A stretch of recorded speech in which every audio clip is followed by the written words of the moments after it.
6 weeks after I paid for my daughter's wedding, the photographer called me at 7 in the morning and lowered his voice like the walls might be listening. "Mr. Garrett, I found something in the proofs I think you need to see in person. Come to the studio alone. And please don't say a word to Diana before we talk. Before I tell you what was in those photographs, do me one small favor. If stories about quiet people finally drawing a hard line mean anything to you, subscribe to the channel and tell me in the comments where you're watching from. It helps more than you know." Now let me take you back to that morning, because I had no idea yet that one phone call was about to take my whole comfortable life apart and hand it back to me in a shape I actually wanted.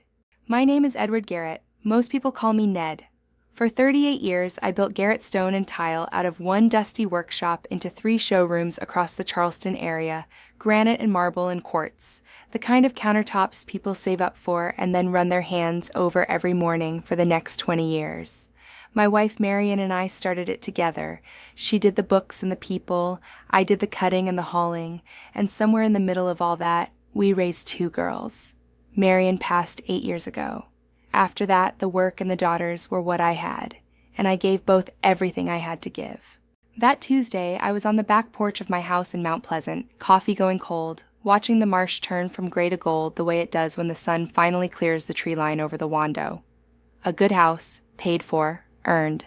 The kind of quiet I'd spent 4 decades trying to deserve. Then my phone lit up with a number I half recognized, and Dale Whitfield's voice came through tight and careful, and the quiet was over. Dale had shot Diana's wedding the month before. Steady older man, ran his own studio off King Street, came recommended by 3 people I trusted. "I went back through everything before I sent the final gallery," he said. "There are some frames from before the ceremony. I almost deleted them.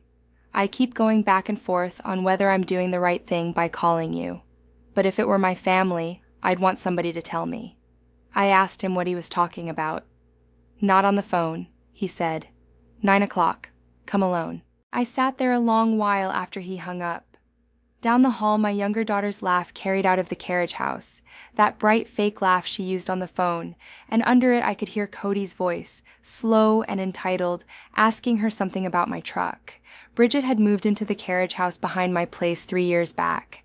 After her lease fell through, she'd said, just till she got steady. Cody followed 2 months later with a duffel bag and a video game console and never left. No rent, no date on the calendar, 3 years of my groceries and my power bill and my patience. I'd barely set the coffee down when Bridget came across the yard in her robe, phone in one hand, the other shading her eyes. Dad, did you hear me? Cody's transmission is shot again. We need 1,500 or he can't get to the job interview." There was no job interview. There never was. But I said what I always said, which was that we'd talk about it later, and she huffed and went back across the grass. And I watched my own daughter walk away, annoyed that I hadn't simply handed her the money on request. I should tell you about the wedding, because it matters. My older girl, Diana, 33, an interior designer with a downtown loft and a way of making you feel like furniture she was deciding whether to keep. A month earlier, she'd married Trevor Lyle, a commercial real estate broker, all white teeth and firm handshakes and yes sir, no sir. I'd liked him fine. I'd liked him enough to write the checks anyway. The wedding ran me $61,000. A riverfront estate out past the bridge, 200 guests, a string quartet, oysters and shrimp, and a band that played until midnight. Diana had asked for one thing specifically: no registry. "Cash is more useful for us starting out, Daddy. Don't make it weird." So 200 envelopes piled up on a linen-draped table, and a girl Diana hired sat there all night counting them. I'd stood at the front of that estate and given her away with my eyes wet, thinking about Marion, who would have cried harder than me and pretended she wasn't. Marion used to say I spoiled the girls because I never learned to say no to anything that smiled at me. She was right. When the girls were small, I worked double shifts so they could have the things I never had, and I think somewhere in there, I taught them that a father is a man who produces whatever you ask for and then apologizes if it takes more than a day. I didn't see it as that at the time. I saw it as love. The day of the wedding, I remember dancing with Diana to a song her mother liked, and she put her head on my shoulder and said, "Thank you, Daddy," and I felt like the richest man in South Carolina. 6 weeks later, I'd learned that the head on my shoulder had been doing math the whole time. I drove the 20 minutes into the city with my hand steady on the wheel and my stomach somewhere down around the floor mats. Dale's studio was a converted carriage house off a side street, brick and old heart pine, his work framed along the walls. Weddings, christenings, family portraits, the whole arc of other people's good days. He met me at the door and turned the deadbolt behind me, and that small sound told me more than anything he could have said. "I want you to know I sat on this for 9 days," he said. "I'm not in the business of blowing up people's lives, but I went back to be sure, and then I went back again." He led me to a back room with a big calibrated monitor and a wall of hard drives. He pulled a stool over for me and didn't sit himself. "These are the ceremony shots first, so you see what everybody saw." And there it was. My Diana coming down the aisle on my arm. I remembered the weight of her hand on my sleeve. Trevor at the front looking like a man who'd won something. 200 faces turned and smiling. Beautiful. Perfect. Exactly what I paid for. "Now this," Dale said, and his voice dropped. "I got to the venue early to scout light. There's a boathouse down by the water, separate from the main house. I was shooting test frames through the live oaks around 4 o'clock. I wasn't trying to capture anybody. I was reading the shadows." He clicked. The frame filled the screen and my hands went to the edge of the table on their own. Trevor, my son-in-law, in his shirt sleeves, jacket still off, pressed up against a woman by the boathouse rail. Not a guest hug, not a cousin saying congratulations. His hand was buried in her hair and her mouth was on his, and there was nothing accidental about any of it. The woman wasn't Diana. Dark hair pulled half up, a silver bracelet shaped like a coiled snake on her wrist, the kind of detail you don't forget once you've seen it. "How long before the ceremony?" My voice came out flat. I didn't recognize it. 2 hours and 10 minutes, Dale said. He pulled up a panel of technical data beside the photo. Timestamps, camera settings, location coordinates that put the lens right where he said it was. "The metadata's all here. Date, time, where the shot was taken. I've got 11 frames across about 90 seconds. Different angles, same 2 people. This isn't one bad second I caught wrong." He clicked through them slowly, and I made myself look at every single one. In the 4th frame, the woman's left hand was clear against Trevor's chest, and there was a ring on it, a real one, an engagement ring with a stone that caught the afternoon light. "You don't know who she is," I said. "She's not anyone I photographed at the reception. I checked my own gallery against the guest list twice." He stepped back and crossed his arms, and I could see how much this was costing him. "I made you a copy. All 11 frames, the original files, the full data. I don't know what you'll do with it. I just couldn't be the only person who knew." He handed me a small drive, and I closed my fist around it like it might get away from me. I told him he'd done right. I meant it. He had given me the truth on a morning when everyone in my life was busy feeding me something else. I drove home with the marsh blurring past the window and one question turning over and over in my head. Why marry her at all? If Trevor had a woman he wanted, a woman wearing somebody's ring, then why stand at the front of that estate and make those promises in front of 200 people and my dead wife's empty chair? Why spend $61,000 of my money on a lie? There had to be a point.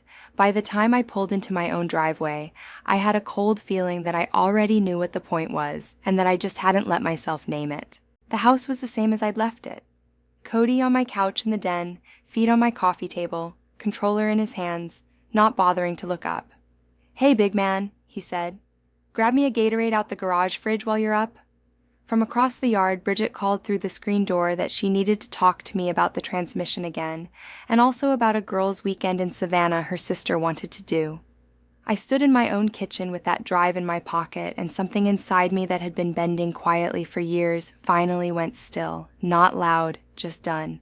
They thought the man who walked in was the same man who'd walked out at 8 that morning. He wasn't.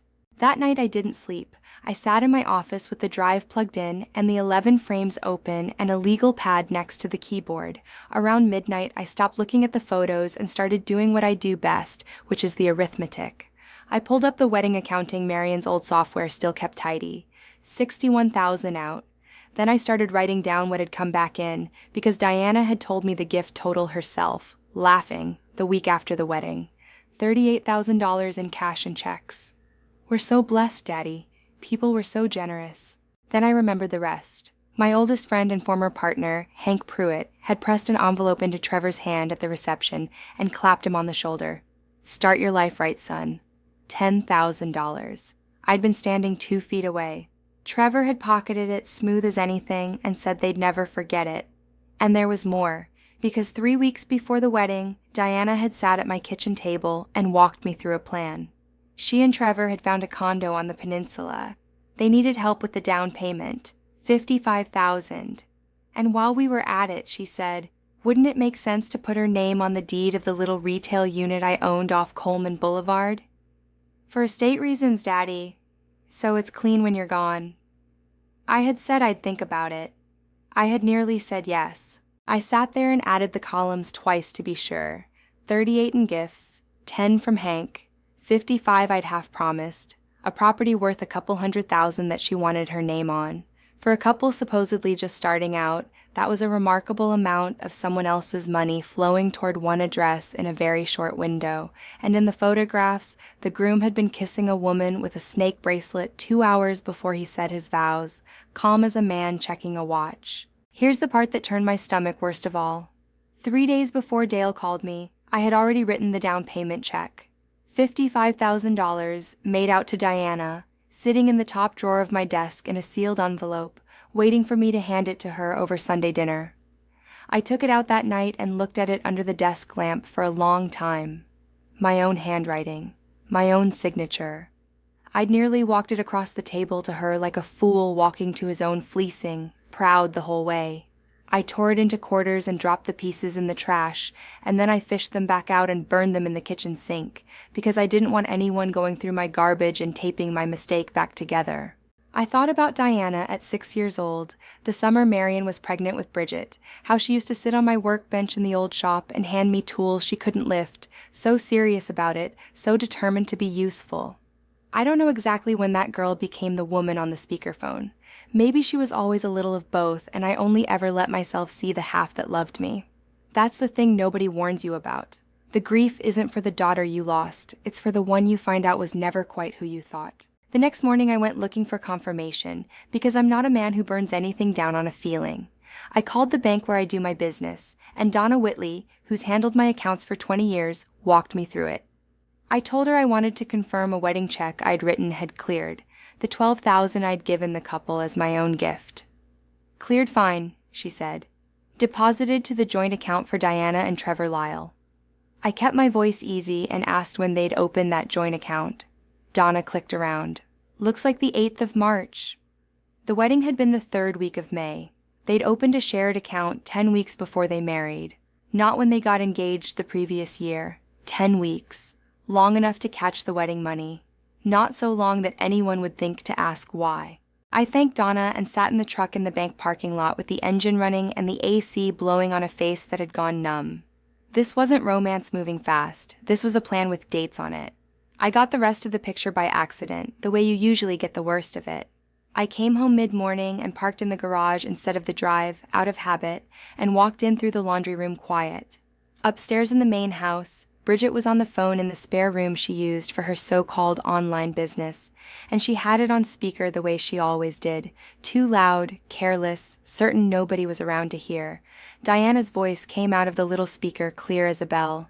"He's been weird since the wedding," Bridget was saying. "Quiet, but don't worry, Cody and I can stretch this another 6 months easy. By winter he'll just buy us the food truck to get us out of his hair." Diana laughed, and then she said the thing I'll hear in my sleep for the rest of my life. "Perfect. I've got 2 more months of playing happy little wife, then I file." Trevor already agreed, 60-40 on the gift money and the down payment, and his name comes off the condo. Easiest 40 grand I'll ever make. Keep the old man distracted, Bridge. Ask him for something big and dumb so the condo money looks reasonable next to it. "Already on it," my younger daughter said. "Floated the transmission thing this morning. He looked annoyed, but he'll fold. He always folds." And then, lower, almost fond, and Trevor's girlfriend doesn't even care about the wedding. She's just waiting for him on the other side of the divorce. It's honestly kind of perfect. Dad's so busy being proud of you he can't see straight. I stood in my own hallway with my hand flat against the wall and listened to my 2 daughters discuss me like I was a vending machine that occasionally jammed. The whole shape of it landed at once. The marriage was a job. The wedding was the payday. Trevor's woman with the snake bracelet wasn't a secret he was ashamed of. She was a partner waiting out the clock. And Bridget wasn't squatting in my carriage house because she was down on her luck. She was running interference, keeping me annoyed and off balance so the bigger ask would slide through. Diana had said it plain, keep the old man distracted. I backed out the way I came, quiet on the laundry room tile, and went to my office and shut the door and sat down before my legs decided for me. My hands were shaking. Not with sadness exactly, with something cleaner than that. I opened my laptop and typed 3 words into the search bar. Real estate attorney Charleston. I scrolled past the firms that advertise on bus benches and found a name that kept coming up in the parts of the internet where actual lawyers talk to each other. Frances Okafor. Estate planning, real property, asset protection, 22 years. Her next opening was the following morning. I took it. Then I sat in the dark a while longer, and for the first time since Dale's phone call, I felt something other than a hole in my chest. I felt the floor under my feet. Frances Okafor's office was on the 4th floor of a renovated building on Broad Street, exposed brick and tall windows and not one bus bench in sight. She was younger than I expected, and exactly as sharp as I'd hoped, a woman who listened without interrupting and wrote in a small, precise hand. I laid my folder on her desk and opened it the way I'd open a job estimate. In order, no drama. $61,000 for the wedding, the 11 photographs, the metadata, the joint account opened in March. And then I told her, word for word, what I'd heard my daughters say through a speakerphone. She set her pen down when I got to the part about the 60-40 split. Mr. Garrett, I want to be clear about something before we go any further. You came in here ready to do something drastic, and most people in your seat are running on hurt. You're not. You're running on a ledger. That's going to make this easy. She pulled a thick binder from her shelf. Let's talk about what's actually yours and how we keep it that way. She walked me through it plainly. My house was mine, free and clear, deeded in my name alone, never Marion's name added, never Diana's. The retail unit on Coleman, mine, and thank God I'd only thought about adding Diana's name and never done it. The business, mine. My accounts, mine. The first thing we do, she said, is make sure nobody is sitting on any authority you forgot you handed them. Did you ever give either daughter power of attorney? A signature card? Anything? I had. 2 years back when I'd had a heart scare, I'd put Diana on a financial power of attorney just in case. Frances's eyebrows went up a half inch. We revoke that today, this afternoon. Then she talked about the carriage house. 3 years, no lease, no rent, you've never accepted money from them. In South Carolina, that makes them tenants at will. You give proper written notice, the clock runs, and if they don't go, the magistrate removes them. There's nothing to negotiate. A lease would give them standing. They were too lazy to ask for one. She almost smiled. Their own laziness is your protection. And then she got to the part that mattered most to me. The part that kept me up at night even more than the photographs. I don't want any of this going to either of them when I'm gone, I said. Not the house, not the business. They've shown me exactly what they think I am. I won't reward it from the grave. Then we build an irrevocable trust, Frances said. We move the house, the business interests, the accounts, the Coleman property, all of it, into a trust with a professional trustee. You keep full control while you're alive. You change nothing about how you live. But on your death, distribution follows the instructions in the trust, and those instructions are very hard to fight. A will gets contested. People scream undue influence. They say you weren't of sound mind. They tie it up in probate for years. An irrevocable trust set up while you're plainly competent and acting on your own is a different animal in front of a judge. It holds. I asked her how fast. I'll have the eviction notices drafted by Friday, she said. You serve them personally, so there's no argument about receipt.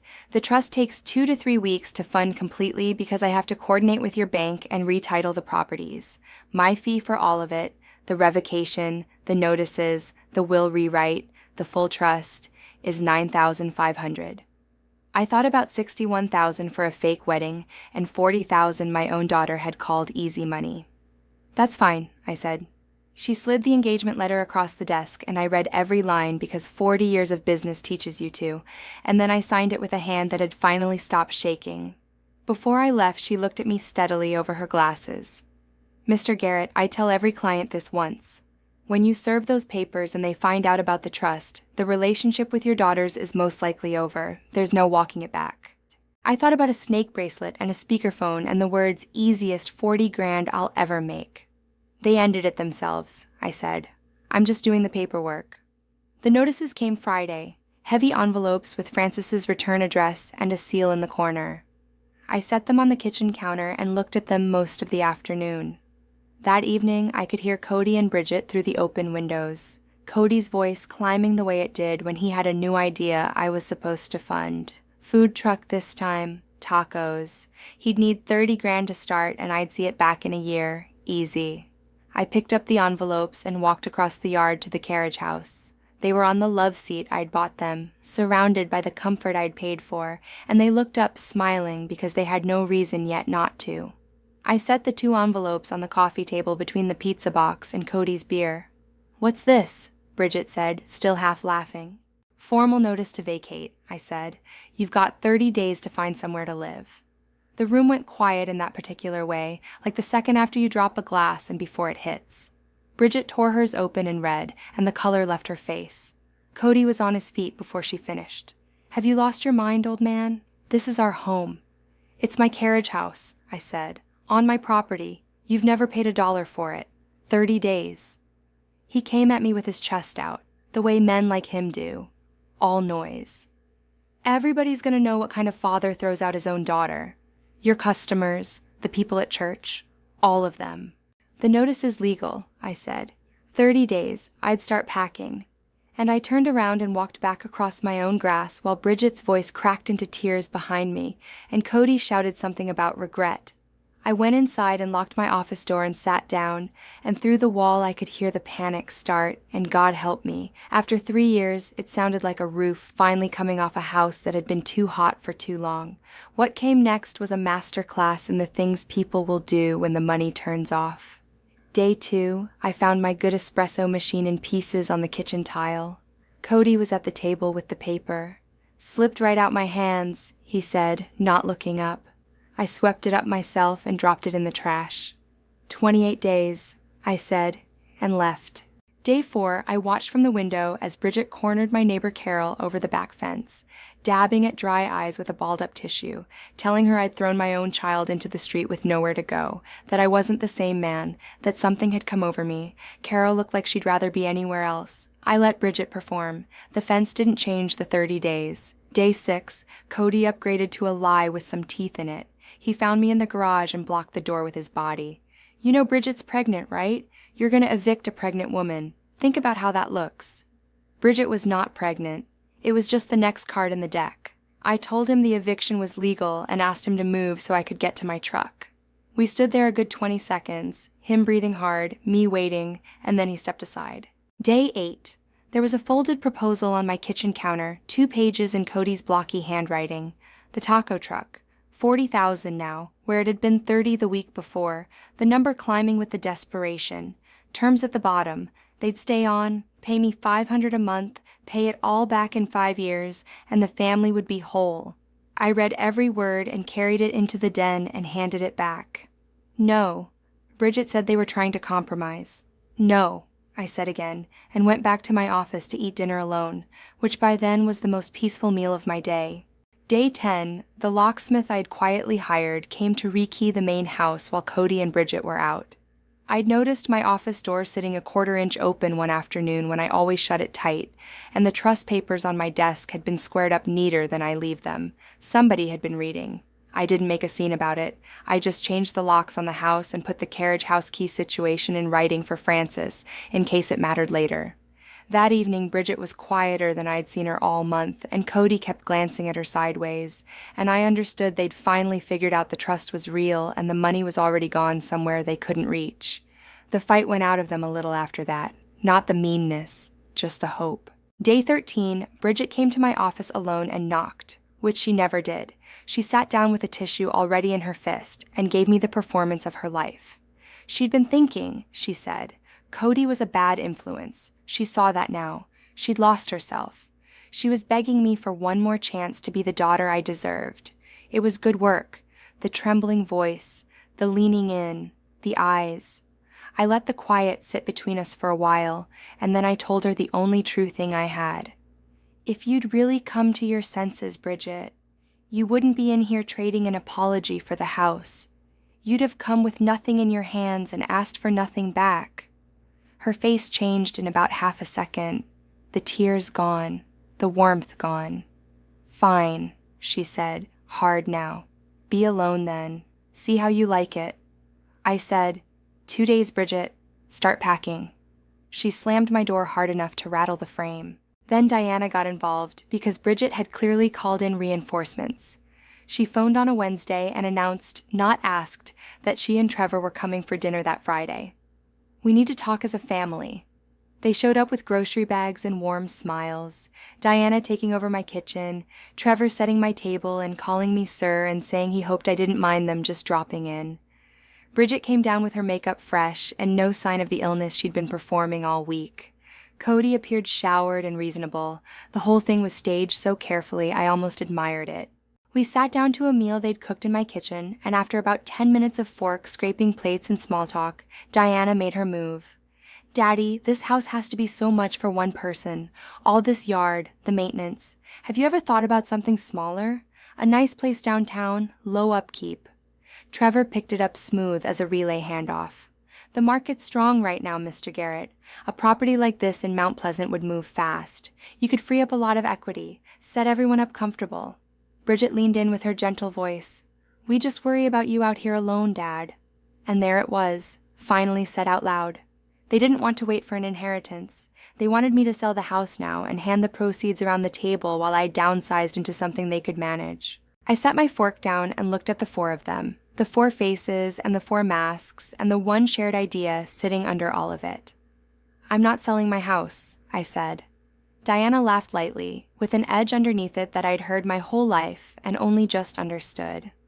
Nobody's pressuring you, Daddy. I stood up. Thank you for the dinner, I said.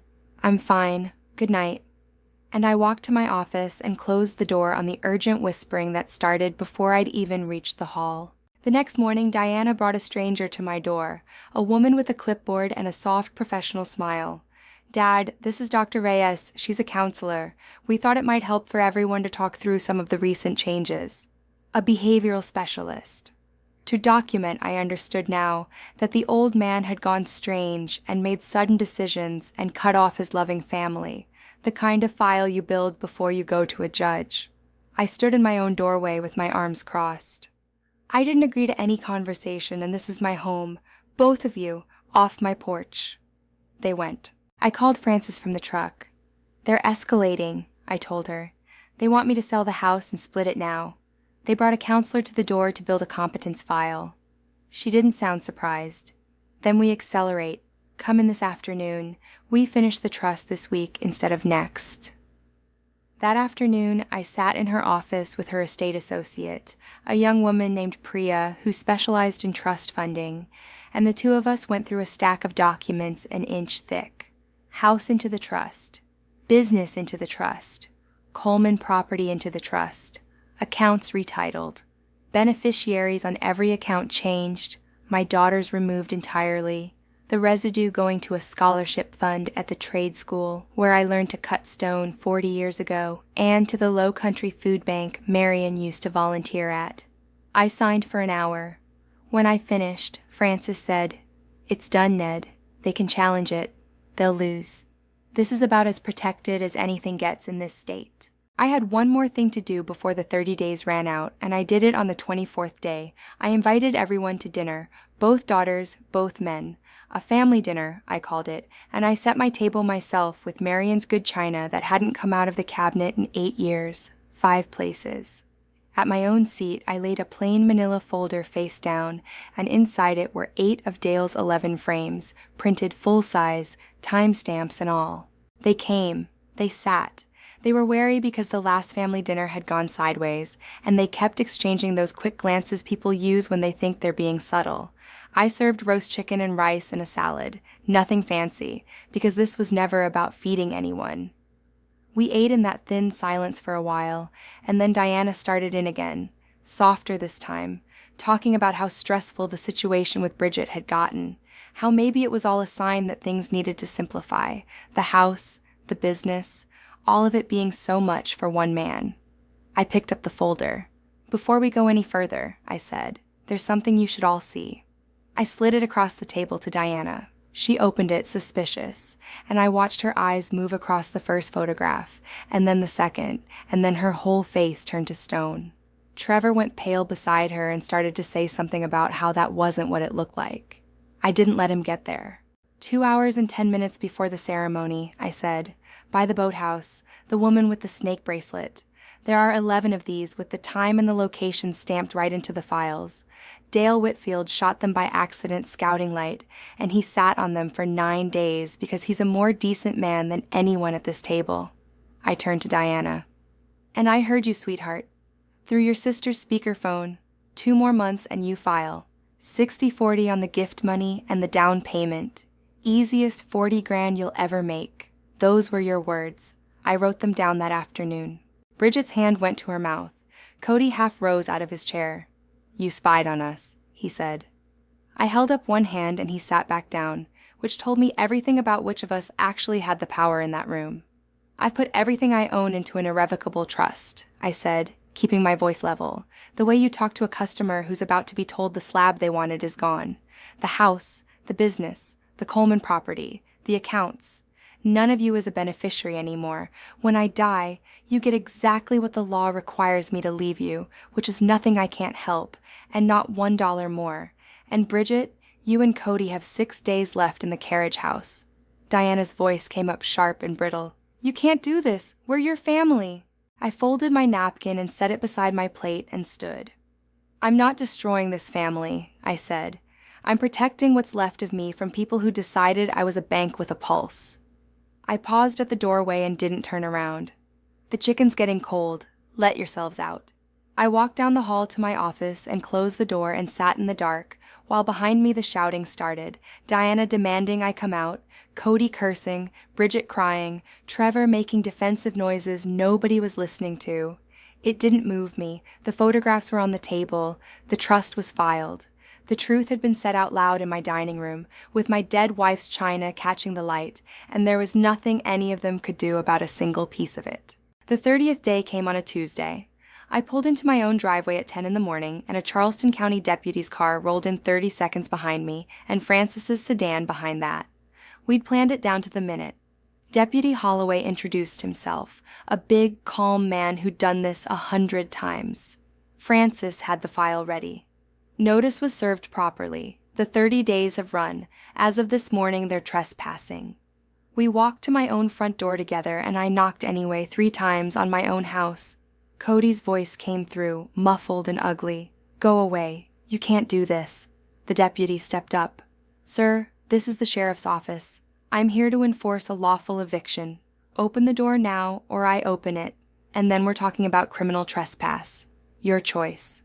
A long pause, a whispered argument, and then the door cracked and Bridget's face appeared. Eyes red, chin out, panic underneath the defiance. The deputy pushed it wider and stepped in. The carriage house looked like a storm had passed through it, which I expected, but what surprised me was that nothing was packed. 30 days and not one box. The deputy looked around and said they had 2 hours to collect personal belongings, clothes and personal items only, no furniture, the clock starting now. Bridget's voice went up an octave. 2 hours wasn't enough. "You've had a month, ma'am," the deputy said, not unkindly. 2 hours is more than fair." What followed was slow and sad, and I watched all of it from the doorway without lifting a hand to help. Bridget stuffing clothes into trash bags, Cody throwing things into a duffel and muttering loud enough for me to hear about an old miser rattling around a big house alone. The deputy told him twice to keep his comments to himself. Bridget kept trying to catch my eye, working through the whole playbook, the tears, the wounded looks, the small breaking voice. I'd read every page of that book by then. None of it landed. 2 hours later, they hauled the last bags out to Cody's dented sedan. At the car, Bridget turned for one final shot. "You're gonna be alone, Dad, and when you need somebody, don't you dare call us." I looked at my younger daughter, and I felt something close to peace. "I won't," I said. And I meant it as a comfort, not a threat. The car coughed and pulled out of my driveway and took 3 years of demands and noise and quiet contempt with it down the street and around the corner and gone. The deputy handed me a paper to sign. They're out. If either of them comes back without your say-so, you call us. It's trespassing. Francis shook my hand. Most folks fold somewhere in the middle of this, Ned. You held the line the whole way. After they left, I walked through my own house slowly. The den where Cody had lived on my couch. The kitchen where Bridget had asked for money more times than I could count. The carriage house standing empty in the live oak shade. Mine.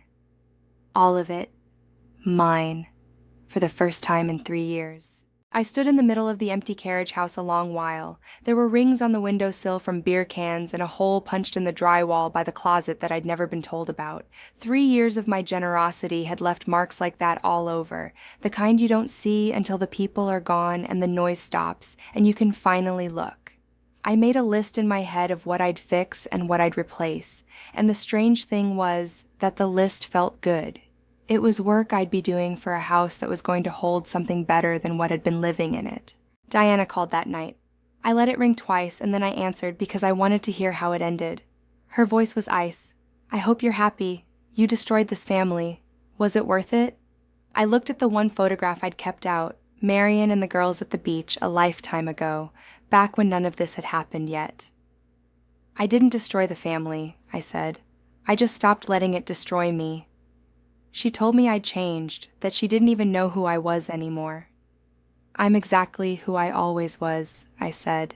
I just quit pretending I didn't notice. She hung up.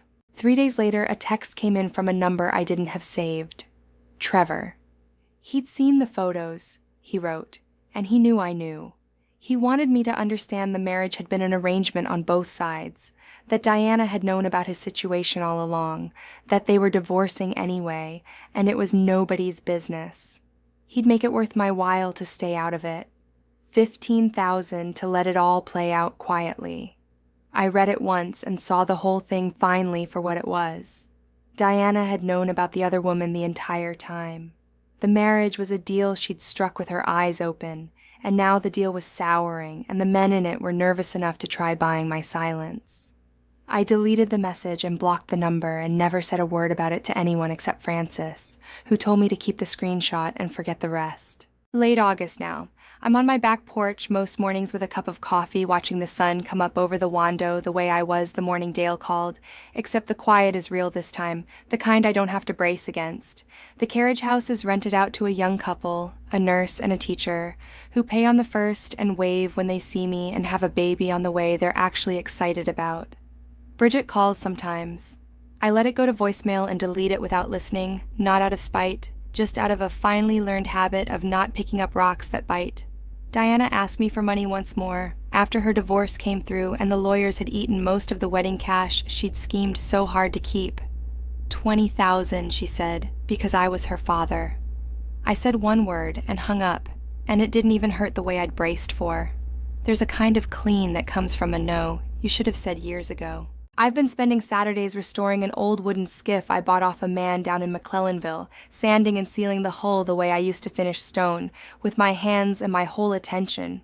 Dale Whitfield turned out to be a fisherman, and he's taken me out twice now to the creeks behind Bull's Bay, where the redfish run in the fall, and we don't talk much, which is exactly why I like it.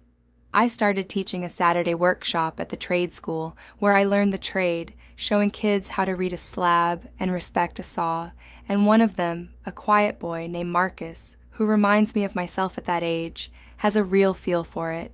I think I'll bring him on at the shop when he finishes. People who hear pieces of this story sometimes look at me like I should be sadder. 2 daughters gone, the house empty. But here's what I've landed on. After a whole life of giving everything I had to people who decided I was a resource and not a man.